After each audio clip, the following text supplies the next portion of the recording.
2020년 7월 13일 월요일 새벽기도에 오신 여러분을 예수님의 이름으로 환영합니다. 기도하심으로 예배를 시작하겠습니다. 하나님 아버지 참 감사합니다. 오늘도 한 주를 시작했던 주일에 받은 말씀 품고 또 이틀째 되는 월요일에 새벽 미명에 주님 앞에 나올 수 있도록 도와주셔서 감사합니다. 하나님께서 주신 말씀이 온 삶으로 흘러나갈 수 있도록 도와주시옵소서. 주님만을 의지하는 저희들 될 수 있도록 도와주시옵소서. 세상이 혼탁하고 코로나 바이러스 등 눈에 보이지 않는 환경과 상황으로 인하여서 마치 하나님 우리 심령 가운데 두려움과 무서움과 근심과 걱정으로 가득히 채워서 하늘이 무너질 것 같고 땅이 꺼질 것 같은 그런 마음으로 살 때가 많이 있습니다. 그러나 하나님, 우리가 기대고 의지할 수 있는 존재는 이 온 세계를 만물을 창조하신 하나님 한 분뿐임을 다시 한번 고백합니다. 내 자신도 아니요, 내 근심과 걱정도 아닌, 내가 가지고 있는 자원과 지혜와 의지도 아닌 오직 하나님만을 의지하며 하나님 이 상황을 돌파할 수 있도록 도와주시옵소서. 주님께서도 이 시간도 지나가게 하실 것이며 이것이 지나간 다음에 오히려 주님에 대한 믿음이 더욱더 견고해지고 강건해질 수 있는 은혜의 기회로 삼게 해주신 것을 알게 되게 하여 주시옵소서. 주님, 예배의 시종을 주님께 온전히 내어 맡깁니다. 예수님의 이름으로 기도했습니다. 아멘. 얼마 전에 제 자동차의 바퀴를 이렇게 좀 빼가지고 교체해야 되는 상황이 있었습니다. 그래서 모든 자동차 안에는 자동차 바퀴를 뺄 수 있는 스패너랑 또 볼트를 뺄 수 있도록 만들어 놓은 렌치가 있습니다. 그래서 이제 자동차를 이렇게 싹 들어 올려서 그 렌치를 거기다 끼우고 이렇게 뺐죠. 그래서 있는 힘껏 힘을 줘서 몇 개를 뺐는데 두 개의 볼트는 도무지 안 받는 겁니다. 그런데 이제 예전에도 해본 솜씨가 있어서 제 몸무게 정도로 그 렌치 위에 제 두 발을 얹어서 누르면 대부분이 그 볼트를 뺄 수가 있었는데 이번에는 제가 그 위에서 제 몸무게를 다 실어서 발로 점프도 하고 눌러도 보고 했는데 아무리 해도 이 바퀴에 볼트 두 개가 꿈쩍도 하지 않는 것이었습니다. 감사하게도 어디서 좀 조사를 해봤더니 그런 경우에는 아주 길다란 쇠 파이프를 그 짧은 렌치에다 끼워서 지렛대의 원리를 사용해서 이렇게 힘을 주면 된다고 그래서 이 정도 긴 파이프를 넣고 이 손으로 살짝 눌렀더니 아까 온몸에 힘을 줘서 누르던 힘에 한 5분의 1도 안 되는 힘으로 그 볼트를 풀어서 바퀴를 교체할 수 있었습니다. 이렇게 긴 막대기의 어느 지점에, 한 중간 지점에 받침점을 놓고 한쪽을 누르면 다른 쪽 위에 아무리 무거운 물체가 있을지라도 그 무게를 아주 쉽게 가뿐하게 들어 올릴 수 있다는 이 지렛대의 원리를 발견한 고대 수학자 아르키메데스가 이런 말을 했다라고 기록되어 있습니다. 아르키메데스가 나에게 지렛대와 지탱할 장소만 준다면 나는 지금도 내가 살고 있는 이 지구도 움직일 수 있다라고 이렇게 썼다고 하네요. 이 아르키메데스의 이 말은 수학적 이론으로는 맞는 말이지만 실제 환경 속에서 물리학적으로는 불가능한 것입니다. 왜냐하면 지구를 지렛대 위에 올려놓고 그것을 받칠 받침대도 구할 수 없을 뿐만 아니라 반대에 그 받침대가 있다 해도 그 반대에 서서 그 지렛대를 내릴 사람도 없고 그 사람이 온전히 설 자리도 존재하지 않기 때문입니다. 다시 말해서 그것이 가능하게 할 수 있는 분은 하나님 이외에는 아무도 없다라는 것입니다. 그런데 굳이 그런 우주적인 상황까지 가지 않더라도 여러분과 저 우리 모두의 일상 속에서 설사 지렛대와 지탱할 장소가 있을지라도 우리가 모든 것을 움직일 수는 없다는 사실을 우리는 금방 깨달을 수 있습니다. 물론 보이는 것, 만져지는 것뿐만 아니라 보이지 않는 사람의 마음, 우리가 처한 상황, 환경은 더더욱 인간의 힘으로도 쉽게 바꿀 수 없습니다. 요즘 여러분과 제가 처해 있는 이 눈에 보이지도 않고 정말 조그만 바이러스, 이 코로나 바이러스, 그 작은 코로나 바이러스도 우주에 우주선도 날리고 화성에 탐사선도 보내고 또 인간 복제까지 하는 이런 과학의 이런 시대에도 불구하고 보이지도 않고 만지지도 않는 이 조그만 바이러스 하나를 통제하지 못하는 우리의 연약함을 보면 그것을 인정할 수밖에 없다는 사실을 알게 됩니다. 더 나아가서 하나님께서 창조해 놓으신 시간과 자연 그리고 만물의 움직임, 바람과 꽃과 나무의 흔들림, 하늘에 나는 새와 바닷속의 모든 생물들까지 여러분과 우리 인간이 한 터럭도 바꾸거나 움직일 수 없다는 것을 너무나 잘 알고 있습니다.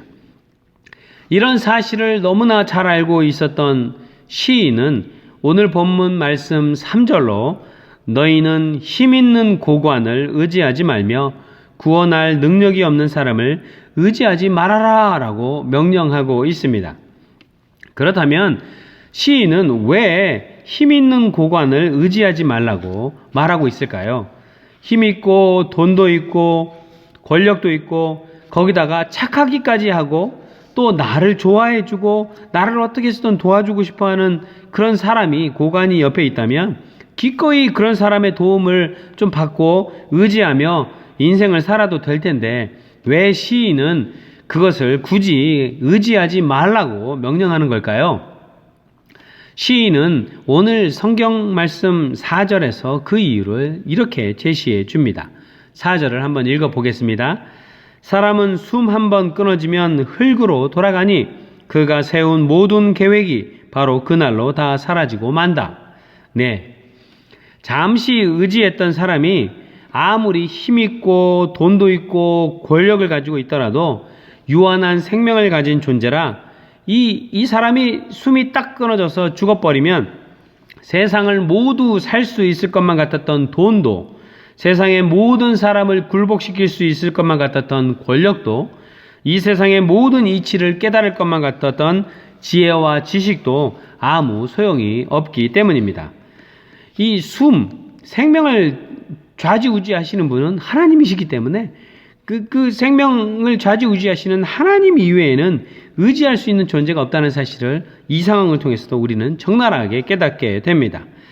현대 시대는 이 자본주의 시대라고 이야기합니다. 돈만 있으면 돈으로 무엇이든지 할 수 있고 돈이 무엇이든지 움직일 수 있는 힘이 있다고들 말하곤 합니다. 사실은 돈은 그 목적에 맞게 잘만 사용하면 아주 유용한 도구가 될 수 있습니다. 하나님께 영광을 돌릴 수도 있고 하나님의 일을 하는데 아주 유용하게 사용이 되고 도움이 될 수도 있습니다. 그러나 하나님보다 더 그 돈에 우리의 마음을 주기 시작하고 그 돈 자체에 관심을 잔뜩 주기 시작하면 그 돈에 인격이 부여되면서 우상이 되어버립니다. 도구에서 유용하게 우리 손에 잡혀서 사용될 수 있는 도구에서 그 도구가 이제는 인격이 부여되고 우상이 돼서 그 돈이 우리를 도구 삼아서 사용하게 된다는 것입니다. 우상이 된 돈이 사람도 움직이고 돈이 이 세상과 환경들을 움직이고 그 돈을 섬기기 시작하면서 하나님은 두 번째, 세 번째, 아니 저 멀리 뒷전이 돼버리기도 합니다. 돈 자체도 하나님께서 창조해 놓으신 피조물인데 그 피조물이 창조주인 하나님보다 더 중요한 존재, 앞선 존재, 더 힘있는 존재, 더 의지할 만한 대상이 돼버린 것처럼 보이기 시작한 것입니다.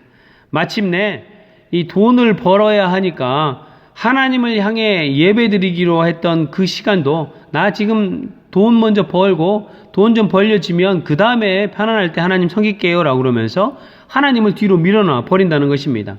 하나님이 유용하게 쓰라고 돈도 창조해 주셨는데 그 돈에 인격을 부여하고 돈을 우상으로 삼으면서 이제는 그 돈이 하나님을 섬기려고 했던 내 마음도 좌지우지하고 내 생각도 좌지우지하고 그 하나님을 뒤로 밀어놓게 만드는 아주 힘을 갖게 돼버린 것입니다. 출애굽기 20장 3절에서 5절을 보면 너희는 내 앞에서 다른 신들을 섬기지 못한다.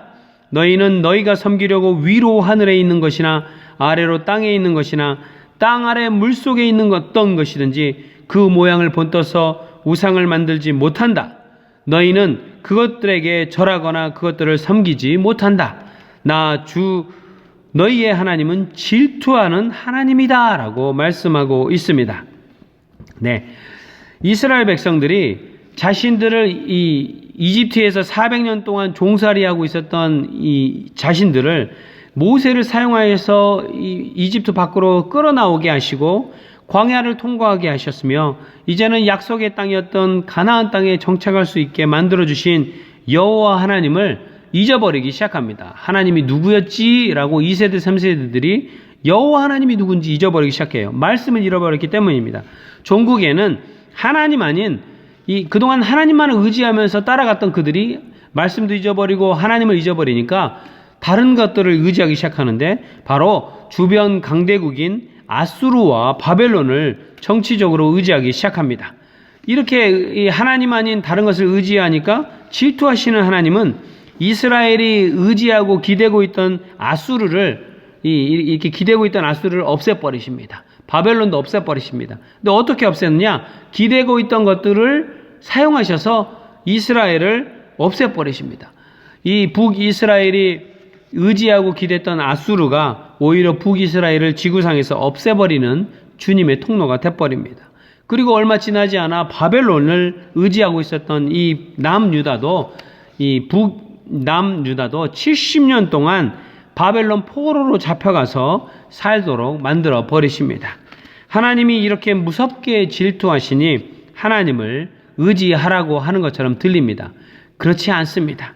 하나님을 의지하라고 말하는 주 이유는 창조주 하나님 외에는 이 세상에 100% 완전하게 의지할 수 있는 것이 하나도 없기 때문입니다. 그래서 하나님을 의지하라고 말하는 것입니다. 시인은 5절로 야곱의 하나님을 자기의 도움으로 삼고 자기의 하나님이신 주님께 희망을 거는 사람은 복이 있다라고 말하고 있습니다. 우리가 의지할 수 있는 이 세상에 있는 모든 피조물들은 하나님께서 만들어 놓은 피조물이기 때문에 피조물인 우리가 다른 피조물들을 의지하는 것은 희망도 없고 그것들이 우리를 안전하게 영원토록 기댈 수 있는 것을 제공하지도 못하기 때문입니다. 왜냐하면 피조물들이기 때문이에요. 유일하게 우리가 온전하게 영원토록 100% 안전하게 기댈 수 있는 존재는 창조주 하나님 한 분뿐이기 때문입니다. 그래서 그런 하나님으로부터 우리가 희망을 찾고 그런 하나님으로부터 도움의 손길을 가지라고 말씀하고 있습니다. 하나님만이 여러분과 저 우리 모두의 유일한 도움이 되시는 분이시고 영원한 도움이 되시는 분이시고 끊어지지 않는 도움이 되실 뿐만 아니라 영원히 변치 않고 변개되지 않는 희망의 원천이시기 때문입니다. 우리의 도움 되시고 희망의 원천이신 하나님은 그렇다면 어떤 하나님이십니까? 6절로 하나님은 하늘과 땅과 바닷속에 있는 모든 것을 지으시며 영원히 신의를 지키시는 분이라고 말씀하십니다. 또 7절로 하나님은 억눌린 사람을 공의로 재판하시며 굶주린 사람에게 먹을 것을 주시며 감옥에 갇힌 죄수를 석방시켜 주시며 8절로 눈먼 사람에게 눈을 뜨게 해주시고 낮은 곳에 있는 사람을 일으켜 세우시는 분이라고 말씀하십니다. 여러분 중에 어렵고 힘든 과정을 통과하고 계신 분이 있다면 하나님께서 그것으로부터 자유케 해주신다며 또 여러분이 영적으로든 육적으로든 다른 어떠한 형태로든 굶주린 상태에 있다면 하나님께서 그것도 채워주신다고 말씀하십니다. 육신의 배고픔은 우리가 물질로 되어 있는 피조물로 되어 있는 음식을 먹으면 해결이 되지만 여러분과 저 우리 모두의 영혼의 굶주림은 이 세상 다른 어떤 것으로도 채울 수 없습니다. 영혼 우리 코에 생기를 불어넣으셔서 영혼을 주시고 주님을 닮은 형상으로 창조해 놓으신 하나님으로부터 오는 생명, 하나님으로부터 오는 영혼의 음식만이 그것만이 우리를 온전히 영적인 배부름으로 이끌어줄 수 있기 때문입니다. 그것을 유일하게 해주실 수 있는 분이 하나님이시고 하나님의 말씀뿐입니다. 또 9절로 하나님은 나그네를 지켜주시고 고아와 과부를 도와주시지만 악인의 길을 멸망으로 이끌어주시는 그런 분이라고 말씀합니다. 그래서 시인은 이렇게 선포합니다. 시온아, 주님께서 영원히 다스리신다. 나의 하나님께서 대대로 다스리신다. 할렐루야! 그런 하나님을 찬양하고 의지하라고 선포하고 있습니다. 네, 코로나로 인하여서 정말 정치, 경제, 문화, 예술, 또 여러분과 제가 그동안 살아왔던 직장, 또 비즈니스, 또 자녀들의 교육, 이 모든 것들이 마치 지진이 일어나서 막 다 다 갈라지고 뭐 빠지는 것 같고 뭐 이렇게 우왕좌왕하는 그런 시즌입니다. 그동안 우리가 의지했던 직장, 우리가 믿고 의지했던 우리의 지식과 경험과 문화들이 이 코로나 사태로 인해서 다 그냥 이렇게 업사이드 다운으로 엎어지고 깨지고 우리가 도무지 의지할 수 없는 존재였다는 사실을 적나라하게 보여줍니다. 이러한 때에 우리가 그동안 의지했던 직장과 또 자녀들, 교육, 지혜, 세상의 문화와 기술, 이 모든 것들이 보이지도 않는 이 작은 바이러스로 인하여서 난리통이 되고 위아래가 바뀌고 도무지 무용지물인 상태를 보면서 우리는 더욱더 하나님께 가서 창조주이신 하나님을 의지하고 기대고 하나님으로부터 오는 희망과 또 기쁨과 찬양으로 지내야만 할 것입니다. 코로나 기간에 이 시간을 근심과 걱정으로 다 소진하고 소모하고 지친 영혼으로 살아갈 것이 아니라 오히려 이 기간이 언제든 하나님의 때에 끝나게 하실 터이니 그때까지 더욱더 주님을 찬양하고 더욱더 주님께 감사하고 더욱더 주님께 기도하고 더욱더 말씀 충만한 감사 충만한 여러분과 저 우리 모두가 되기를 축원합니다. 또 엄마 아빠가 그리할 때 여러분 가정의 자녀들도 또 여러분 목장의 목원들도 함께 하나님께 깊이 들어가 그런 하나님을 더욱더 의지하는 연습을 함으로 인하여 이 코로나 기간이 다 끝나고 난 다음에는 정말로 영적인 근육과 또 믿음의 강건함이 예전보다 더욱더 확고하게 되는 열매를 거둘 줄로 믿습니다. 기도하시겠습니다. 하나님 아버지 참 감사합니다. 이렇게 말씀 주시며 온 천지 만물을 창조하신 하나님 이외에 어떤 피조물도 우리가 기댈 수 있는 안정된 하나님 기대는 존재가 될 수 없음을 깨닫게 해주셔서 감사합니다.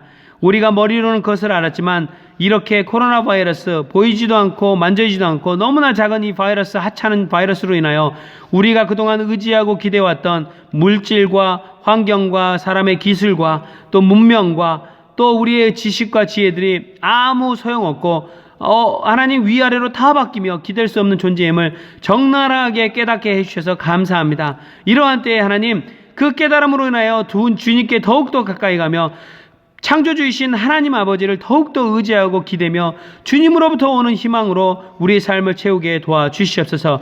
하나님 그동안 우리가 기대고 의지했던 모든 것들을 다 하나님 물리치고 그 자리에 하나님에 대한 믿음과 신뢰로 채울 수 있도록 우리를 격려하여 주시옵소서.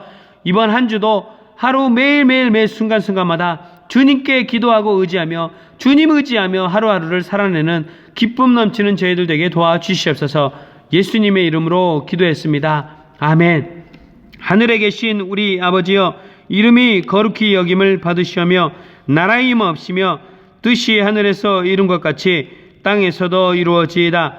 오늘날 우리에게 일용할 양식을 주옵시고 우리가 우리에게 죄 지은 자를 사하여 준 것 같이 우리 죄를 사하여 주옵시고 우리를 시험에 들게 하지 마옵시고 다만 악에서 구하옵소서. 대개 나라와 권세와 영광이 아버지께 영원히 있사옵나이다. 아멘.